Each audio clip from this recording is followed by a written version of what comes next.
కొంచెం పెరుగు చేసిన గోంగూర చికెన్లో గోంగూర ప్రిపరేషన్.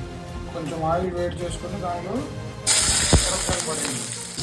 మిరపకాయలు డాన్సింగ్ అయిపోయాక గోంగూర ఒక 1 minute ఇదంతా చిన్న పేస్ట్ అయింది.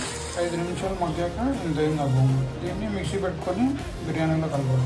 కుక్కర్లో ఆయిల్ పోసేయండి. ఆయిల్ కొంచెం వేడైతే బిర్యానీ బాయ్స్ వేసుకుని లోపల ఆకు, అదే పువ్వు, యాలకులు, చెక్క, లవంగాలు, బిర్యానీ బాయ్స్ ఫ్రై అయిపోయాక